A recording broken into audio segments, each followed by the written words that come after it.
నమస్తే, నేను మీ కుప్ప పద్మిని. ఇన్నాళ్ళు మీ సపోర్ట్ ని నాకు అందిస్తూ, మీ ప్రేమని నాకు అందిస్తున్న ప్రతి ఒక్కరికి కృతజ్ఞతలు. ఇప్పుడు చూడబోతున్న ఈ వీడియో కూడా ఖచ్చితంగా మీకు ఉపయోగపడుతుంది. లైక్, షేర్ అండ్ సబ్స్క్రైబ్ చేసి మీ ఇష్టాన్ని అలాగే మీ సపోర్ట్ ని నాకు అందించండి. అలాగే ఈ వీడియో పట్ల మీ అభిప్రాయాన్ని కమెంట్ సెక్షన్ లో కమెంట్ చేసి నాకు తెలియజేయండి. నమస్తే, వెల్కమ్ టు అవర్ ఛానల్. నేను పద్మిని. ప్రస్తుతంతో పాటు ప్రముఖ ఆధ్యాత్మికవేత్త, వాస్తు జ్యోతిష పండితులు అనంత శర్మ గారు మనతో పాటు ఉన్నారు. మాట్లాడదాం. నమస్కారం అండి. నమస్తే తల్లి. ఏమండి, కాదేది కవితకు అనర్హం విన్నారుగా? ఇది విన్నారు కదా? అలాగే ఇప్పుడు దీన్ని కాస్త మార్చి కాదేది ఏడుపులకి అనర్హం అన్న రీతిలో ఉంది ఈ ప్రపంచం అని చెప్పుకోవచ్చు. ఎవరైనా చక్కటి ఇల్లు కొనుక్కున్నారా, ఏడుపులు. మన వాళ్ళే, మన చుట్టూ ఉన్న వాళ్ళు, మన బంధువులు కూడా దగ్గర డబ్బులు తీసుకుంటారు, మనకి అసలు పెడతారు. సో మనం కారు కొనుక్కున్నాం, ఏడుపు. ఇల్లు కొనుక్కున్నాం, ఏడుపు. పిల్లాడికి చక్కగా ర్యాంకులు వచ్చాయి, ఏడుపు. చక్కగా చిలకా గోరింకల్లాగా కొత్తగా పెళ్ళైన జంటను చూస్తే కళ్ళల్లో నిప్పులు పోసుకున్నా పర్వాలేదు, ఆ మనిషి తడిచిపోయేలా ఏడుస్తూనే ఉంటారు. ఆ బట్ట తడిచిపోవాలి. మాకు అవ్వట్లేదు, మా పిల్లలకి అవ్వట్లేదు, అదిగో వాళ్ళకి అయిపోయింది, వీళ్ళకి అయిపోయింది అంటే నీ ప్రారంధం అలా ఏడ్చింది. అది వాళ్ళ కర్మ. ఎగ్జాక్ట్లీ. వాళ్ళకి వచ్చిందని వాళ్ళకి ఏడిస్తే మనం కూడా వాళ్ళ ఎందుకు ఉండకూడదని ఆలోచించవచ్చు కదా. ఎగ్జాక్ట్లీ. అవతల వాళ్ళ జీవాన్ని పడి ఏడ్చి కన్నా మనం కూడా అలా చేసుకుని మన పిల్లలకి మంచి జరగాలని కోరుకోవాలి. కానీ వాళ్ళ ఇంట్లో అన్ని అయిపోతున్నాయి, మన ఇంట్లో ఏది అవ్వట్లేదు. ఎందుకవుతావు? నువ్వు పూర్వజన్మలో ఏ పాపం చేశారో, ఏ కర్మ చేశారో, ఎంతసేపు ఎదుటి వాళ్ళని వాళ్ళని బడి ఏడుస్తూ మనం అది కాదు కోరుకునేది. మనం కూడా నీచాతి నీచమైన ప్రవృత్తి అనుకోవచ్చండి ఇది. అది 100% నీచం కదా. మొహం మీద అనేస్తూ ఉంటారు. ఇప్పుడు 10 మంది కలిసారు అనుకోండి, కొంతమంది సిగ్గు బిడియాలు వదిలేసి మొహం మీదే ఏమిటి నీకేంటి ఇలా నీకేంటే చక్కగా నువ్వు చేసిన పుణ్యం మీ భర్త నీకు సహకరిస్తాడే, మాకు ఇలా. అదే నువ్వు అలా నడు, నీ ప్రవర్తన మార్చుకో. నీ ప్రవర్తన మార్చుకుంటే నీకెందుకు సహకరించండి నీ భర్త కానీ పిల్లలు కానీ అని నేను ఖచ్చితంగా వాళ్ళ గురించి చెప్తాను. ఎగ్జాక్ట్లీ.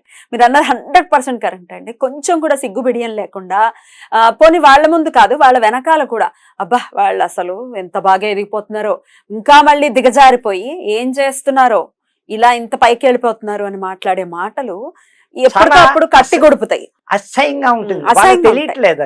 అది తిరిగి వస్తాయి. తిరిగి రావడం ఏంటి? రోడ్డును పడతారమ్మా. మనం ఎదుటి మనిషి ఎదుగుదల చూసి ఆనందపడాలే కానీ ఆ ఏడుపు ఇంకా దిగజారిపోతారన్న సంగతి వీళ్ళ ఎక్కడ దాకా ఎందుకు? ఫర్ ఎగ్జాంపుల్ తల్లి, నా సొంత విషయాల్లో నేను పక్కా మిడిల్ క్లాస్. చిన్నప్పుడు గతాలు వేరు, అన్ని ఉన్నాయి, అన్ని అనుభవించేసి అయిపోయింది. నా వయసు వచ్చి పెళ్ళేసారి నేను మిడిల్ క్లాస్ పక్కా. కానీ ఓదాతనంతో రాజాలాగా ఉంటాను. ఎవరిని నేను లెక్క చేయను, పట్టించుకోను. కానీ నన్ను చూసే ఎప్పుడు తెల్లబాట్లు వేసి నీట్ గా ఎమ్మ ప్లేట్ లో పోతాడు, ఏసీ ట్రైన్ ఎక్కుతాడు. ఎక్కడి నుంచి వస్తుంది వీడికి ఈ వృత్తి మీద ఎంత సంపాదిస్తున్నాడా? ఏమో నా వాళ్లే నన్ను చూసి ఏడుస్తారమ్మా. ఫ్లైట్ ఎక్కుతున్నావు, అవునా? ఇప్పుడు మా నాన్నే ఎక్కలేదు, అది వాడి కర్మ, నేనేం చేయను. వాడి మొహం లేదు. వాళ్ళ నాన్నగట 10 లక్షలు వస్తుంటే ఇప్పుడు దాకా వాడికి ఎక్కడం కాదు, రూపాయి ఖర్చు పెడితే ఏమైపోతాడు, దరిద్రం అనుభవిస్తున్నాడు. కష్టపడి సంపాదించుకున్నది వాడి కర్మ, నేనేం చేయను. నాకు అమ్మవారు ఇచ్చింది, నాకు రాజ్యాల బతకాలను, చచ్చిదాకా రాజ్యాల బతకాలంది. నేను చక్కగా నా కష్టార్జితం నేను నా ఇష్టం చేసుకుంటా. నువ్వెందుకు నా జీవాన్ని పడి ఏడుస్తున్నావు అని నేను ఖచ్చితంగా అడుగుతున్నాను. రైట్. ఇది సర్వసాధారణం, ఇది అందరూ ఎదుర్కొనేదే సమస్య. మీరు కూడా అతీతులు కాదు. అయితే అదే డెఫినెట్లీ నేను అని కాదు, మీరని కాదు. ఇప్పుడు ఆయనకు కూడా అదే ఉండొచ్చు, నాకు కూడా అదే పాప. కెమెరా మ్యాన్ చూసి ఏడ్చి వాళ్ళు ఉంటారు, ఎందుకుంటారు? ఎవరికైనా ఉంటారు. అయితే ఈ ఏడుపులు ఇప్పుడు ఏడ్చేవాడిని మనం మార్చలేమండి. ప్రవృత్తి అదే మనం మార్చాలి. వాళ్ళ ప్రవృత్తి అదమ్మా. ఏడుపు మనకి తగలకుండా ఉండాలంటే ఏం చేయాలి? అదే మనం చేసుకునేది ఎప్పుడు కూడా అవతల వాళ్ళ నరదిష్టి తగలకుండా కొన్ని ఇంట్లో చేయవలసినవి కూడా ఉన్నాయి. ఇది ఈ నిమ్మకాయ ఇది కాకుండా కొబ్బరికాయ మీద ఆర్తికర్పూరం పెళ్లి కాకుండా లోపల కూడా చేసుకునేవి. ఒకసారి అది కూడా చెప్పండి, కొబ్బరికాయ ఏంటి? అదే ఇప్పుడు బాగా మన మొహాలు చూసి, మన ఇంటిని చూసి, మన ఓదాతానాన్ని చూసి ఏడ్చి వాళ్ళకి, మన ఇంటి ఎదురకుండా ఉన్న వాళ్ళకి కానీ మనం తెల్లవారుగా రాత్రి పడుకునేటప్పుడు కొబ్బరికాయ మీద కర్పూరం పెట్టి 3 చుట్లు చుట్టి సింహద్వారానికి కొట్టేసి 2 పక్కలా పెట్టేయడం. అలాగే ఒక నిమ్మకాయ చక్కగా తిప్పి 2 ముక్కలు చేసి ఓ పక్క పసుపు, ఓ పక్క కుంకుమ బాగా అద్దేసి 2 గడపలకి ఇలా 2 చేతులతో ఇలా పెట్టాలి కానీ ఇలా వెళ్ళి గడప అవతలకి వెళ్ళి పెట్టాలి కానీ గడప లోపల నుంచి పెట్టకూడదు. గడప అవతలకి వెళ్ళి 2 చేతులు పైన ఉంటుంది, అలా పెట్టేసి నమస్కారం నాయన మా ఇంటికి ఏడుపులు ఎక్కువైపోయాయి మనసులో తలుచుకునే, ఇవంతా నువ్వే చూసుకో. అలాగే ఇంకో శాస్త్రం కూడా ఉంది. ఇంట్లో గడపకి అదే మన వీధి గడపకి 11 గోమతి చక్రాలు, ఉమ్, 11 గోమతి చక్రాలు ఒక తెల్లని బట్టలో కచ్చిపోవచ్చు, ఒక టవలే కట్ చేసి చక్కగా జేబులు మళ్ళంత దాంట్లో ఓ 11 గోమతి చక్రాలు చక్కగా బట్టలు వేసి ఇంత పసుపు కుంకం వేసి ఓ రూపాయి కాయను వేసి దాన్ని చక్కగా మడత పెట్టి 3 ముళ్ళు వేసి ఉమ్, వీధి గడపకి ఈశాన్యంలో మేకుకి పెట్టినా కూడా కొంచెం కొంచెం ఇంట్లో బాధలు తొలుగుతూ ఉంటాయి, అవతల వాళ్ళ బాధలు మనకు తగ్గుతూ ఉంటాయి. ఉమ్, అలాగే శాస్త్రం లక్ష్మీ గవ్వలు, ఉమ్, ఒక 4 లక్ష్మీ గవ్వలు, చక్కటి గవ్వలు గోధుమ కలర్లో ఉన్నవి చిన్న గవ్వలు తీసుకుని మన దేవుడి మందిరంలో చిన్న ప్లేట్ వేసి అందులో కూడా ఆ గవ్వలు ఓపెన్ గా పెట్టి రోజు పూజ టైంలో ఇంత కుంకం వేసి దండం పెట్టుకోవచ్చు. ఇంకొక శాస్త్రం, ఇంకా ఏడుపులు ఎక్కువైపోతున్నాయి రాను, నల్ల జీడి గింజలు. ఉమ్. ఓ, నల్ల జీడి గింజలు ఎక్కడ దొరుకుతాయి? ఏ షాప్ లోనే పూజా షాప్ లో దొరుకుతాయి. దొరకని ప్లేస్ లేదు. నల్ల జీడి గింజలు తీసుకోవడం రోజు, ఏది కొన్ని రోజులు, రోజు అంటే ఓ 10 రోజులు 15 రోజులు, ఉమ్, రోజు ఆ నల్ల జీడి గింజని చితక్ కొట్టేసి హాల్లో చితక్ కొట్టేసి అలా కాలుతో నలిపితే కూడా అవతల వాళ్ళు ఏడుపులు పోతూ ఉంటాయి. ఈ నల్ల జీడి గింజ నుంచి వచ్చేటటువంటి ఈ రసం ఏదైతే ఉందో అది స్కిన్ మీద పడితే అవును స్కిన్ ఇబ్బంది పడుతుంది అనేది విన్నాను నేను. అవును ఉమ్, కరెక్టే, కానీ చెప్పుతో తొక్కాలి. ఆహా, ఉమ్. మీరన్నట్టు తోలు ఊడిపోతుంది. అవునా? అజ్జే.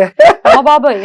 నిజం, ఆ, జీడి కింద ఏదైనా సరే ఉమ్, పచ్చిదమ్మామలుగా అమ్మా ఉమ్, అది ఏమవుతుందంటే చేతికి ఒలిచేటప్పుడు కూడా నల్ల పడిపోయి తోలు ఒక్కొక్కరికి స్కిన్ ఎలర్జీ వస్తుంది పాపం. ఉమ్, ఉమ్, అలా నేను ఎన్నో చేసాం మాకు. ఉమ్, ఉమ్, అలా కూడా చేయడంలో చితక్ కొట్టేసి పక్క పెట్టేసినా పర్వాలేదు, కాలుతో తొక్కమని ఏం లేదు. ఉమ్. చితక్ కొట్టేసి గుండ చేసి మనకి చేతికి అంటుకోకుండా జాగ్రత్త ఆ, కొట్టేసి ఇది- హాల్ మధ్యలోనండి. హాలు మధ్యలో చక్క ఓ గుట్టవో ఏదో ఒకటి, అదే చేత్తో కొడితే అంత గమ్ముని నలిగేది కాదు. ఓ గూట ఏదో పెట్టి చక్క 3 గుద్దులు గుద్దితే పెచ్చులు కింద పప్పు కింద అయిపోతుంది. అది పొద్దున్న దాకా తీయకూడదు. అంటే రాత్రి మాటలు కొట్టేసి ఇంక మనం వెళ్ళిపోవాలి. అంతే, వెళ్ళిపోయి పడుకోవడమే హాయిగా. అది పొద్దున్న తుడిచేటప్పుడు తీసేసి డస్ట్బిన్ లో వేసేసుకోవచ్చు. ఇలా కూడా ఎన్నో ఉన్నాయి ఇంటికి చేయవలసిన శాస్త్రాలు. నల్ల జీడి గింజ నేను ఎప్పుడో విన్నాను, కానీ దీని గురించి ప్రత్యేకంగా తెలియదు, ఎప్పుడు అది చూడలేదు కూడా. ప్రయోగాలను కూడా అరికడుతుంది. ప్రయోగాల్ని కూడా అడిగారు. బో, శాస్త్రం. చాలా పవర్ఫుల్. చక్కగా అలా చేసుకోవడం వల్ల కూడా ఎదుటి వాళ్ళ ఏడుపులు మన గడపకి మనకి తగలకుండా కొంచెమైనా మనం కాపాడగలుగుతాము. ఎప్పుడు చేయమంటారు ఈ నల్ల జీడి గింజని? మనం అమావాస్య నుంచి పొన్నం దాకా చేస్తే చాలా మంచిది. ఓ, ప్రతిరోజు అన్నారు కదా, ఆ, అమావాస్య ప్రతిరోజు. నుంచి మొదలుకొని పౌర్ణమి వరకు దాకా 15 రేపు అమావాస్య నుంచి ఉమ్, రేపు ఆశ్వీజ పౌర్ణం దాకా చేసుకుంటే కూడా ఆ తల్లి మనకు అవతల వాళ్ళ దిష్టి ఏడుపులు తగ్గుముఖం పడుతూ ఉంటాయి. Right right. ఇలా చేసుకుని దాన్ని మనం బయటపడేయడమే కదండి. బయటపడేది ఆబ్వియస్ గా జేబులో పెట్టే తిరగకూడదు. మీరేమో బ్యాగ్ లో పెట్టుకుని నేను జేబులో పెట్టుకుంటే ఏముంది, ఇంకా ఏం పోతుంది, అది పోతుంది. బయటపడాలి, నెక్స్ట్ టైం మార్నింగ్ తీసేసి బయటపడేయాలి. రైట్ అండి, డెఫినెట్ గా ఈ ఏడుపుల నుంచి బయటపడాలి. అలాగే ఇంకొక ప్రాక్టికల్ గా చేసుకునేటటువంటి విషయం కూడా ఉంది. మన జీవితాన్ని బహిర్గతం చేయటం అనేది ఇప్పుడు అలవాటైపోయింది. బాగా ఫోన్లలో వాట్సాప్ లో పెట్టేయటము ఇవి చేస్తున్నాం కదా, అవి మానుకుంటే బెటర్ అంటారా? 100%. లేదంటే జీవితానికి అవతల వాళ్ళకి లోకువైపోతారు. ఇంకోటి కూడా అస్తమానం మన గొప్పల వాళ్ళకి చెప్తుంటే కూడా మన ఎదుగుదల తగ్గిపోతూ ఉంటుంది. అవునా? ఖచ్చితంగా. మనం ఏం చేస్తున్నాం, ఎవరు అలా బాగుంటుందని చెప్తా. సూపర్. వ్యక్తిగత జీవితాలు బయటకు వెళ్ళకపోతే వ్యక్తి జీవితం బాగుంటుంది. బ్యూటిఫుల్, చాలా అద్భుతంగా వివరించారు. Thank you so very much అండి. నమస్తే.